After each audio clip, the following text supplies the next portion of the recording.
3, 2, 1. We're live.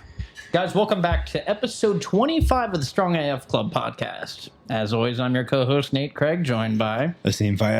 Guys, is the real danger in training pushing too hard or not recovering enough? Does long-term progress come from mental grit or physical toughness? Today, we're breaking down what it truly means to keep you in the game for years and why consistency might have less to do with willpower than you think. Plus, we'll reveal the 3 habits we'd keep for the next 5 years, no matter what. And kind of as usual, Asim's going into these blind. So he's like, as I'm reading these off. Guys, as always, thanks for liking, commenting, subscribing on Spotify, YouTube, all that stuff. I think we're all caught up on comments now. But yeah, keep that stuff coming. Really appreciate it. So, question 1. Which is more dangerous, overtraining or under-recovering? And I know we've kind of touched on this previously, but curious to see if you're consistent with your answer. No pressure. No pressure. So which is worse? More dangerous? Which is more dangerous or detrimental to an athlete? Overtraining or under-recovering? I'd say overtraining.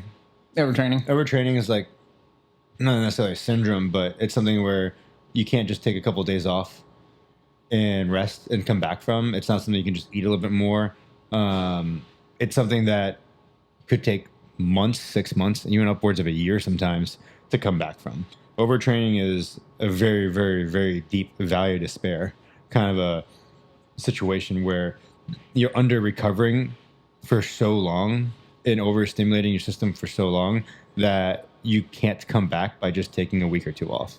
Or even doing a deload. A deload won't even work for that. Overtraining, very few people will get to. Overreaching is what people will get to, most likely, if they do things right. But I think even that, overreaching is really hard for a lot of people because they don't recover enough to train hard enough to overreach. And I think psychologically, a lot of people just aren't going to push that hard to overreach. It's very hard to willingly do that to yourself. Ring, ding, ding, ding, ding. You stayed consistent. That's exactly what you said in a previous episode. I remember for a fact. So verdict is overtraining is more detrimental to somebody than under. Because most people are gonna under recover at some point. You're gonna have a stressful day. You're gonna have a shit night of sleep. Kids gonna keep you up. Dogs gonna pee on the floor. You're gonna be up because you drank caffeine too late. You drank the night before because you're out with the boys or girls or whatever it is. But I think like. There's so many ways to like under recover, but you just fix that in like a day or 2. You use your Whoop, sponsor me, and you're in the yellow or red one day. You can, if you can just sleep a little bit more and train a little bit less in one day, and then now it's in the green the next day. Yeah, you're under recovered, but you're not overreaching, or definitely not overtraining. You have to overreach to overtrain. Yeah, you literally kind of said what I was going to say. With under recovering has so many different faces. Sleep. Went a little bit too hard in the gym, didn't eat enough that day, whatever. While overtraining, I don't really think it wears too many different hats. It's just you freaking pushed way too hard. And like you said, I mean, you've been doing this a long time. Not many people have the grit to even truly do that. I rarely have seen people overtrain. It is super uncommon. I'm talking at the world-class level to like the average gym goer. I've rarely seen someone be able to train that much because life just gets in the fucking way. Yeah. There's things that are going to happen in your day or in your week where you get sick or something happens and it forces you to rest. So you're getting these bouts of quote unquote breaks, holidays, things like that. Things happen that naturally throw rest days in your way. Mm-hmm. So very few people actually can shape their world to train the way they need to get to overtraining. And then out of that group, how many of those people have the psychological grit to push that hard willingly on their own? Consistently. Now, unless there's an underlying medical condition that's inducing it, there's no way I can really see it happening that easily. So I think overtraining is the real boogeyman. However, it's a very unlikely boogeyman for most. Most people just overreach. And even more people just don't recover well. But sleep better one day, don't maybe take a rest day and you'll be fine. Eat a little bit more calories and you'll be fine. Then you're not in a bad spot. If you do all those things, you take time off from training and your body's still shot, nervous system's still fucked, and your tendons are still brittle, yeah, you overtrain, you're kind of screwed. And you're not screwed. It's not a death sentence, but it's gonna take a long journey back. Like you went way too hard, way too long. Yeah. And that's physical. We're talking about physical, not mental overtraining. That's a different factor. Wait, That's and that is perfect because question number 2 is, which matters more for long-term progress, in your opinion? Physical resilience or mental resilience? dude, mental all fucking day long. Really? Without a goddamn doubt. Without a doubt at all. It's easy to go into the gym and push yourself physically an hour, Yeah. but you take your mind with you when you leave. You battle that mental demon and that voice all day, every day, from the minute you wake up and you decide to start hitting snooze. It is a decision. I know this. And then when you stay up late, making the wrong choices, doom scrolling. The physical part only happens for that 1 or 2 hours you're in the gym. Everything else after that is the mental. So not only is the mental harder because you have to grapple with that opponent when no one's watching. Mm-hmm. Whereas with the physical, you usually have your buddies, coaches, whatever around to kind of observe, and it's easy to not slack off when people are watching. But when no one's watching you, and you're left with that voice in your head that you're grappling with all the time, yeah, I think the mental fortitude is the hardest one. You take your mind with you. When you said that, I just smiled because it's so true. You bust your butt for an hour or two or whatever, but after that, you're taking your mind home with you. And if your mind isn't in the right spot, how are you supposed to show up that 100%. next day? You leave your PRs on the rack. You don't bring it home with you. You take your mind. And it's like, for a weight cut, I was talking to somebody about this earlier. They asked me about weight loss, and they're asking why they couldn't lose weight. They gave me a scenario, and I was like, well, let's just think about this for a second, right? If you fuck off Friday, Saturday, Sunday in a 30-day month, Friday, Saturday, Sunday, you kind of just let loose, don't really dial in. You kind of just like mentally check out, but you're locked in Monday through Thursday. So most of the week, in most people's eyes, they're good. Yeah.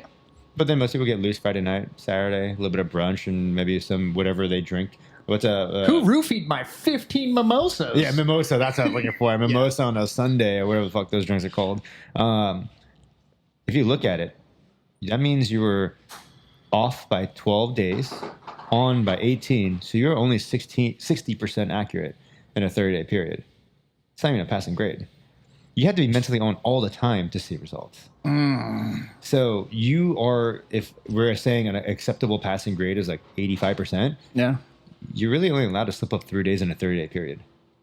Oh my God. I think I might flunk this class. I think I need to redo some of my stuff. I don't know. Good way to put that. Yeah, a lot of people don't look at it from that perspective. And that's why I think the mental's hard, because it's kind of all the time. The reason it's, with the recent weight loss, the reason I was able to do it so much is I treat the weekends the same day as I treat a weekday. I don't look at it that way. Because once I do, I'm going to look at it like a weekend. It's like rest days, man. It's the same thing. I look at rest days the same way. If I take rest days, I'm going to take rest days. Yeah. So I despise them because I know what comes next. It comes with another a one. week of rest days. Yeah. And so rest days come in pairs, man. They never fucking come alone. It's never, yeah. Pairs of months. Yeah. There's, I'm just kidding, unless you're naughty.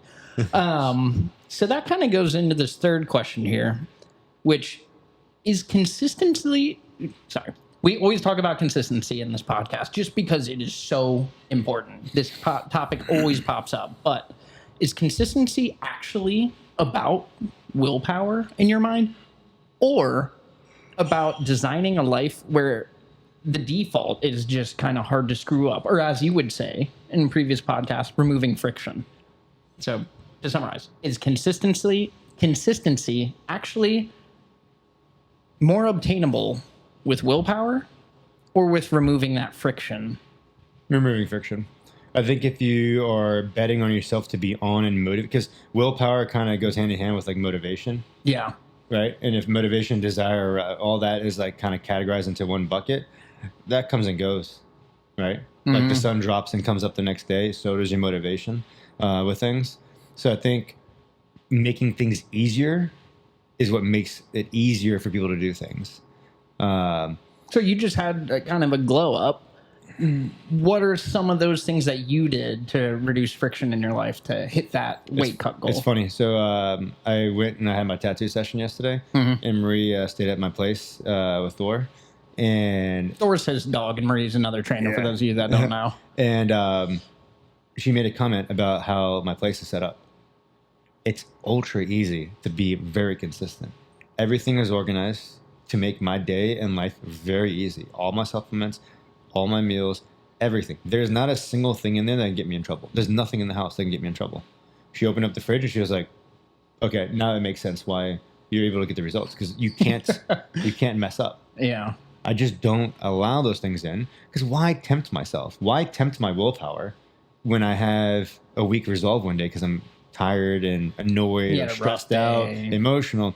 Why even allow it to be an option? Because once I practice the skill of flexing that, it becomes easier to do it again. If I lean on food that one day, it's going to be easier to lean on it the next day. So why just have it in there in the first place? Everything from my workstation to, I mean, it's not a robotic house. Like, I don't want people to think it's super sterile, but everything in there is what I need, right? Mm-hmm. And I try to shape it, especially with the food, because if you're talking about the weight loss that I just did in the recomp, which came pretty quick, came very quick. Yeah, and I made my life very easy. So from the minute I wake up, I'm like, my bags and everything's packed in by the door. Everything's ready to go. Even Thor's stuff, everything is set up. So when I wake up, all I gotta do is clean up, brush my teeth, grab everything, and go. Everything's laid out. So I set up the next day for success the night before. That's my rule, no matter what. And I set up that night the morning of. So I wake up, make my bed. I set up everything that I would normally do in my nighttime routine before I leave. And then I grab the things I prepped the night before, and then I leave. What about those days when and first off, that's great that you've set that up. I really think I need to implement that more. I think more people could. What about those days when you get home? And, by now it's probably developed into a habit, but I'm sure you have those days where it's like, dude, I don't feel like separating out all my supplements and my protein and all this crap. Like, what is something you tell yourself that makes you push through that mindset and still do it? So when I separate out my supplements, I do it twice a month. Oh, so you're doing like maybe spending like a couple hours, but only every couple weeks kind of thing? Only twice a month. Yeah. So for those who are watching on screen, can you grab that little thingy right there? Yes. Little blue thingy. So I have these little jars that divide out all the supplements and whatnot, and I'm not going to get into detail what's actually in this. There'll be an Instagram video for this or a YouTube video, who knows. But it has the days labeled, and I just label out 2 weeks in advance. And then what I do is I take all of it, a protein bar, protein powder, and this, and I throw it in a shaker cup. And I just line the shaker cup next to my stuff, and I put it in the bag. So every night, I finish one, replace it with another. When I drink, goes in the dishwasher, the other one goes next to the bag. It's a conveyor belt. It makes it very easy. So everything's already divided out ahead of time, and it's lined up and ready to go. So when I wake up in the morning, I'm not sitting there being like, oh, I need this. And everything is ready to go. So nothing I did was impressive in a sense of like, I did these crazy crash diet. I was taking this supplement. I did this thing. I was doing this workout. Like, it was pretty fucking basic shit that I was doing all day. I eat out every fucking day. I'm literally about to eat. It's true. I went to Sedona for lunch today. We're going to eat Sedona again tonight. Yeah. I don't want to cook. But I know exactly what I'm ordering. I have my lunch options and I have my dinner options. I mapped that out ahead of time. Every restaurant I go to, I know what I'm getting before I get there. I mapped everything out way in advance. And now it's like putting together an outfit. I made sure all the tops will always fit with the bottoms. My lunches will always fit with my dinners. And I just now pick which top based on where I am that day. But every restaurant I know exactly what I'm going to get if it's a lunchtime order or if it's a dinner time order. So I did the homework up front to figure out what I needed to do. So now when I eat out, because I love eating out and I do it every day, you guys all see me do that, I know exactly what I'm getting everywhere, if it's lunchtime or dinner time. And then if it's a meal that I'm going to cook, I just replace it with an equivalent and I cook it. And guys, what he's saying, like, if you think about it, my man just had a cut. He went from tummy to abs in like freaking a month and a half, and he's eating out every day. And notice he didn't say even once, oh, it was a cheat meal or something like that. No, none of it was cheated because it was all calculated. Mm-hmm. And burgers included, like burgers, pizza, like everything has been. I thought about all this ahead of time, and I planned it all out. And people say, well, dieting has to be boring. I hate fucking prepping meals. I don't like prepping. Let me rephrase this. It's not that I hate prepping meals. I hate reheating food. Mm-hmm. I get it. It's fucking ruffle feathers. I hate leftovers. I hate reheating food. I just eat cold food. I'm a cold boy. Unless it's pizza, I won't do it. So for me, because dude, I've been doing that since I've been prepping meals since I was like 14 years old. You know, like I did that all throughout high school. I did that in my early 20s. That got old. And you can't do that when you travel. So why get used to it now? If I can't do it forever, why do it today? That's my mentality when I do things, is all the systems I lay in place right now, from the way my apartment's set up, to the way my day is set up, to the way my food and supplements and workouts, everything is easy, right? Everything is easy and allows me to be consistent. Example, he's talking about, I texted Tyler and be like, hey, dude, after class, one of these days, can we do a quick little Muay Thai private? I've never really done striking, only done it once. I was like, hey, fuck it, let me try it. Yeah. But the reason I selected that was I can literally just go from one mat to the other. I'm already sweaty. I'm already done with one activity, go to the next thing, and then I leave, shower, come back. It is very low friction for me to add that in. So I'm extremely protective of what I add into my daily routine and my commitments to make sure it doesn't take me away from others because it's so far out of the road that I'm already driving on. I only take detours that lead me back onto my road. I don't go on side quests that lead me into a different zip code completely. So me doing that with him, because it is literally in the same building, easy add-on. Me doing Pilates with Katie here, easy add-on, because I can literally just do it in the same building I'm already in. Right. Same thing with I do with my nutrition, everything I do in the house. But me going to another facility or going to another thing, unless it was already in the path and I have to go completely out of my regular routine, I'm disrupting the routine, I'm adding friction, I'm lowering my chances of being successful. I know myself. I'm lazy and left my own devices. I'll just play video games and hang out all day. Yep. So the only way for me to get the results I have and continue to get is by making my day so fucking easy, I would have to try to fail. So guys, you should kind of use that, and I'm going to as well. Like, think about what your goals are. We always talk about remember the why. Think about what your goals are. Then think about the friction points you have to reach those goals, and put some systems in place to remove that friction. That's obviously worked for Asim here, and honestly, just logically, if you think about it, it'll work for you too. Yeah, I mean, you don't rise like Atomic Habits. You don't rise to your goals; you fall to your systems. And if you don't have systems in place, your goals don't make you cool. Right. So having goals and saying you're going to do all these things doesn't do anything. You need to have a structure, a plan, a system that allows you to be successful, a plan to get there, and a system that allows you to repeatedly do the things you need to do to get there in a very low friction way. I have made my day and shaped my day to make it very easy. And if there's ever a day that I deviate, it's super easy to get back on track. Right. But if I have all this fucking circus act I got to do every single day, or I'm doing this and that, and I have to remember to do this, and it's just... me taking the time to cook and prep meals is just not going to make sense because it would take me away from my training. It would take me away from the other things I'm doing. So I know to make life easier, I have to eat out middle of the day at some point. At some point during the week, I'm going to eat out no matter what. And I enjoy it. So that's another part of it. I do enjoy eating somewhere else that's not in this fucking room every day. Yeah. So I like changing scenery. I like to go sit at random cafes every day. I like to sit at a random restaurant every day. However, I always make sure it's within the path. So I'm never getting too far away. And I know exactly what I'm getting before I go there. So I still get the enjoyment of changing scenery. I don't feel like I'm dieting.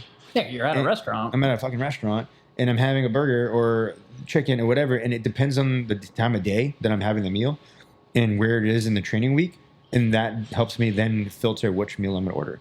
I know if we go to Sedona, I have only 3 options I have there. If I go to Lazy Dog, 2 options. If I go to Chipotle, 2 options. Cava, 3 options, etc., etc. It's the same fucking thing all the time. And then when I want to change composition, go up or down, I just tweak variables in the order.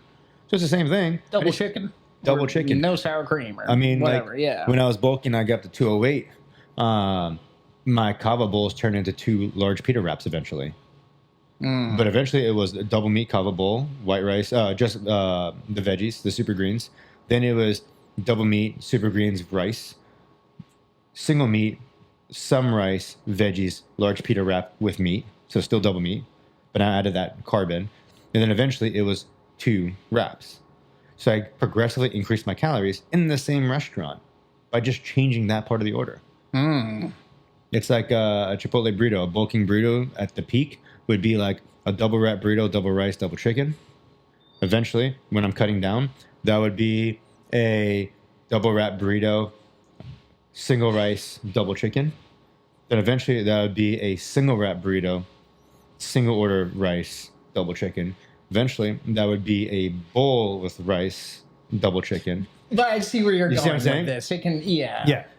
Because I know the You've ordered it enough where you kind of know the macros and sort of the threshold. And to your point, you don't even count macros. Literally, if you're removing a tortilla, you know you're dropping make up whatever number. bunch of carbs. And if I'm eating the same thing every single day and it's eliciting X result, and I drop one thing and it elicits another result, you don't need to count macros. Up front, yes, just to kind of get you in the ballpark. Yeah. But then you just start making a tweak. I add 2 bagels when I want to bulk. I remove 1 bagel and put a piece of toast. And then eventually remove the toast and I just have 1 bagel. Then eventually remove the bagel and I'll have 2 toasts. Eventually I remove the 2 toasts and I only have 1. I am cutting. I don't need to count calories. Definitively, my calories are getting lower over a period of time. I have 2 bagels, weight stays X. Cool. Remove 1 bagel, now it's 2 toasts, 1 bagel, weight comes down. Weight stopped coming down, remove Even more. 1 toast, now I have 1 toast, 1 bagel. Weight continues to drop. Weight stops dropping, remove toast, keep 1 bagel. Weight starts dropping. Weight stops dropping, so on and so forth. It's such an easy cat and mouse game to play. The problem though is when you don't prepare, you prepare to fail. And if you don't have these things in your head already that you know you're going to be doing, this system that allows you to go up and down the scales as you please, then you're going to be sitting there fucking calculating with your MyFitnessPal every single day trying to figure out what you can eat. And is that And that's consistent? stressful as fuck. And is it consistent? Are you really going to be counting your calories, every single macro, weighing every single thing to the gram forever? Probably not. And Yes. we talk about it every episode.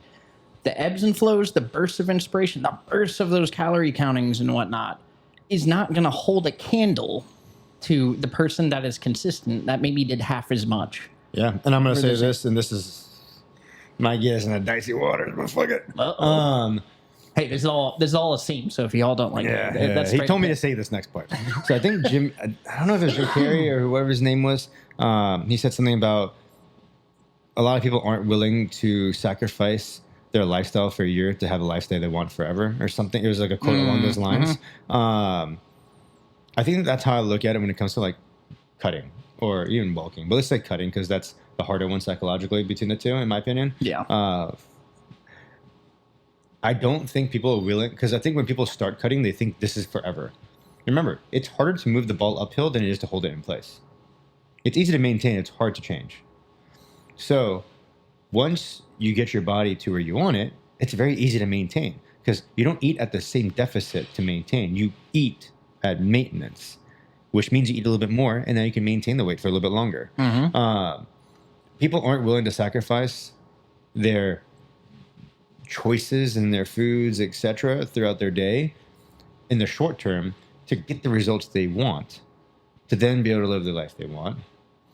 So instead, they live a long life being upset that they didn't do that thing. When in reality, if you just fucking bit the bullet for like 3 months, now you can have what you wanted, regardless of what the result was. And that goes for literally everything. Fuck dieting.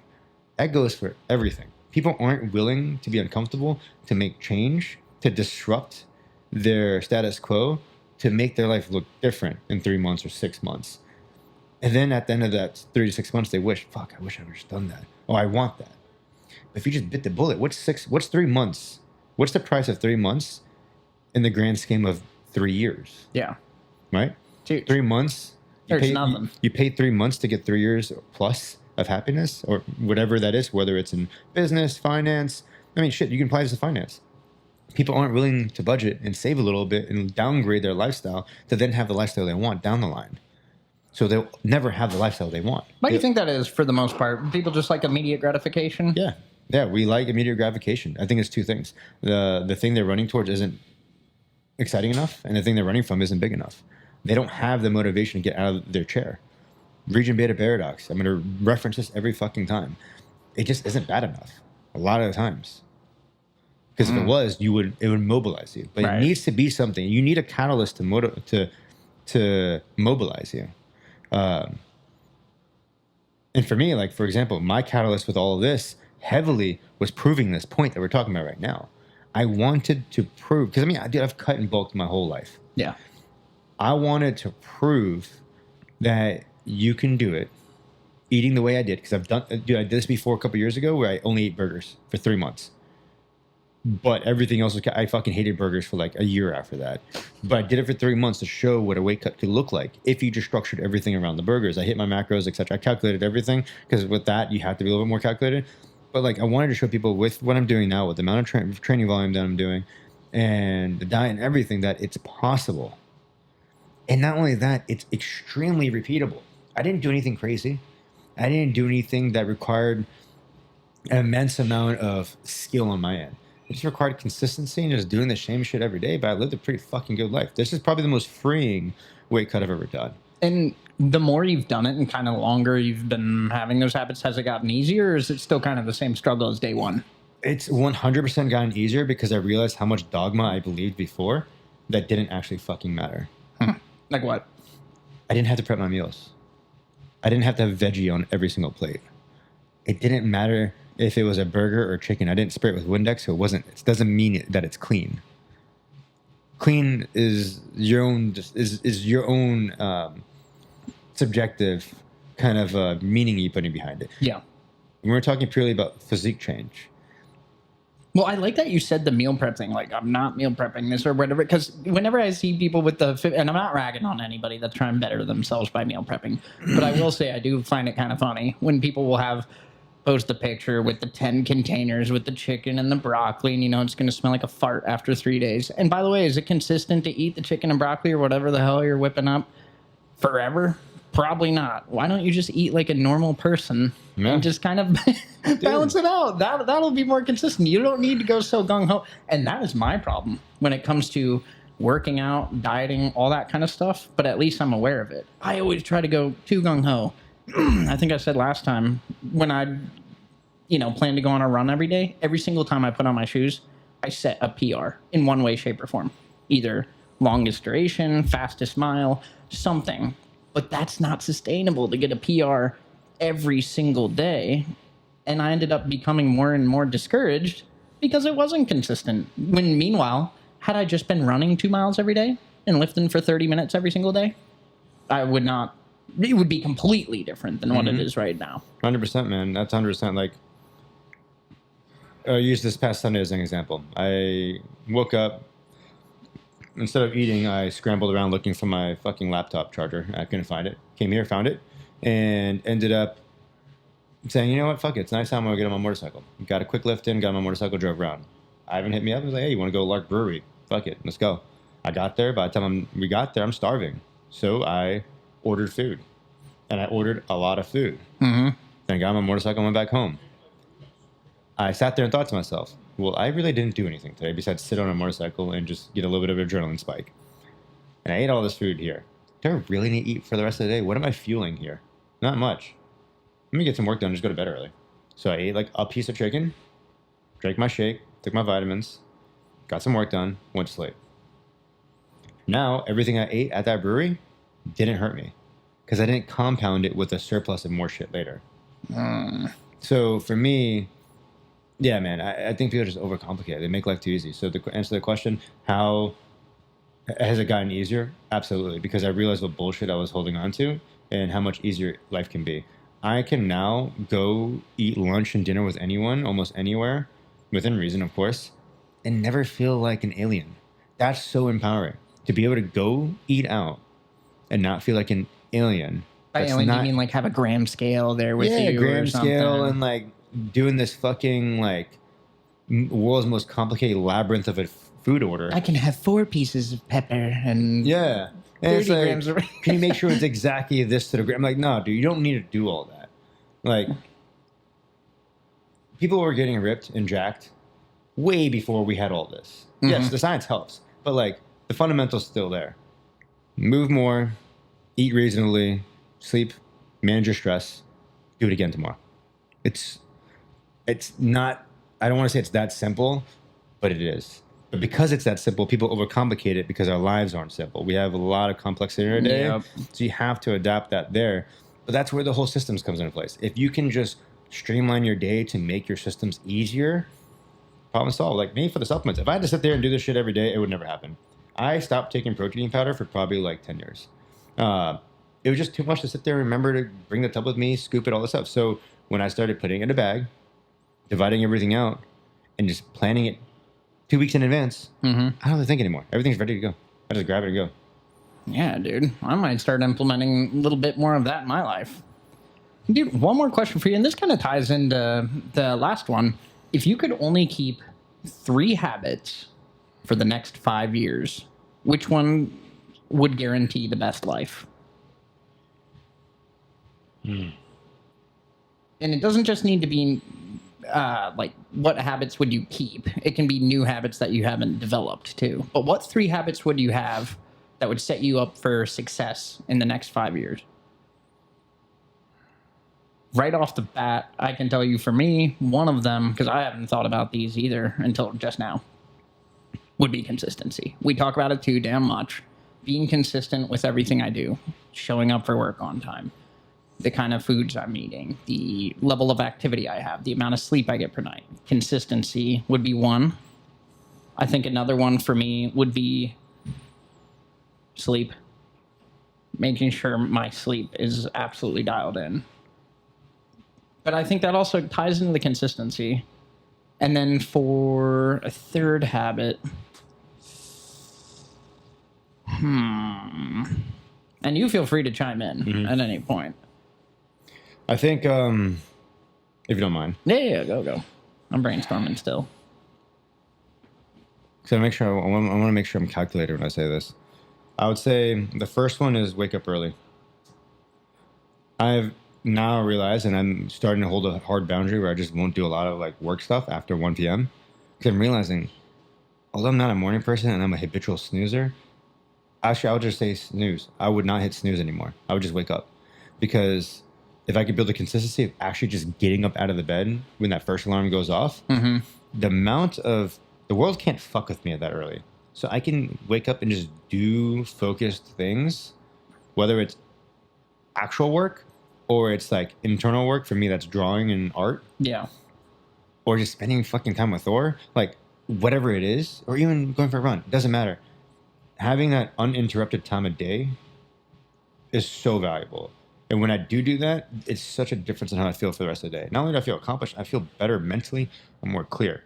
So I wish if I could wave a magic wand, the first one would be I wake up on the first alarm. That way, I can control when I wake up. Because right now, I don't have complete control over when I wake up. I still hit snooze. I set like fucking 10 alarms to wake up at a time. And I hate that about me. That is my biggest Achilles heel, is that fucking snooze button. So I'm working my ass off to fix that. And so I would say first and foremost, wake up on the first alarm, because that just sets me up for success in the day. I start off on a win. And more importantly, I had uninterrupted time in the morning to do the shit that I actually want to do before I have to go do the stuff I have to do. I'm way more productive in the morning than I am in the evening. And I would say that, which then ties me to the next one. Go to bed early. I don't think I've done anything productive well at night. I am not that. What I could do in the morning is 10 times faster than what I can do in the evening. 100%. If we film this podcast in the morning, I'd be even more laser focused and dialed in. Yeah, because you're fresh. You just woke up. You're ready to go. And my mind is going, and I'm not distracted by the things that happen in the day. And in the evening, it's like a 1 hour job in the morning turns into a 4 hour job in the evening. And now my sleep's fucked. Now it's harder to hit snooze the next day. It just compounds. So not going to bed early makes it harder for me to not hit snooze the next morning. So those two kind of go hand in hand. And the next one is something I'm working really hard on, and I just did it when you asked that question, is pausing. Building the habit to pause before I give any response, always. To think it through and to reflect. Because I think I spent so much of my time being reactive to things, I haven't given myself the opportunity to be really reflective on things. So I think responding, conversations always go better and things always go better when I don't react to it, rather than if I pause, think, reflect, and then respond. Versus what I used to do, especially when I was younger, which was just react, because I was just go. Yeah. But part of that's because I hit snooze through the morning, and now my day started later. Now I am playing catch up. Now everything's rushing. So the whole day feels like I'm rushing because I started off rushing. But if I start off calm, collected, my day stays calm and collected throughout the day. And I notice a difference in just interpersonal conversation to shit like this that we're doing with the podcast. I don't feel rushed in this. Yeah. But it's also because today started the way I wanted it to. And I just want to make that the habit. So my focuses are, because I mean, my day, nutrition, training, all that, like that's locked. That's not going anywhere. Business, locked. All those habits are done. They're in. The ones that I'm trying to focus on is go to bed early, wake up on the first alarm, because that means I can actually control myself. Yeah. Right. And then pausing means I can control my mind and my tongue. So if I can control my mind and my tongue, I control that. And if I can wake up on that first alarm and go to bed early, it means I can control that. I can control those things. I truly control myself. But until then, I don't have full control. And that's something that doesn't sit well with me. Oh, damn. Now I feel like an absolute bozo with my answer. I'm just kidding. No, I like how my answer was kind of more broad. Consistency in a lot of aspects and whatnot. But a lot of the things that you're saying, those resonate with me too. I also am a snoozer. And you know what's funny about the snoozing? I'll set my first alarm. Oh, I'm going to get up at 6 a.m. And then I'll put a 6:30 alarm and a 7. Next thing you know, I wake up at 6 a.m. at that first alarm, and then I end up fully getting up at 7. But that last hour of sleep wasn't really sleep. It was hitting snooze every 5 minutes, and I may as well have just set an alarm for 7. Dude, I have the same thing. It starts at 4 and it goes every 10 minutes to 5. Yeah. But there's 3 different alarms. The Whoop buzzes me, the one on my phone, and I have another alarm app. It is so fucking I'm about embarrassing. to just get you a shock collar, bro. At this point, like, I need that. I'm like, somebody just yank me out of the bed. I don't know what's happening. But it's like, it goes back to like, I just need to control my habits before I go to bed. Like, put the fucking phone down. Don't doom scroll. And I don't need to play with Thor that late. Yeah. That's same thing happened to me last night. I was sitting there scrolling on my phone. He's like, come to bed. I'm like, I'm not ready. I haven't detoxed from the day. I need to scroll on TikTok for like 2 hours. Yeah. And I was like, you know what? I'll just go in there. Laid down in the bed, was looking on my phone, still scrolled for a second. Next thing you know, I'm out.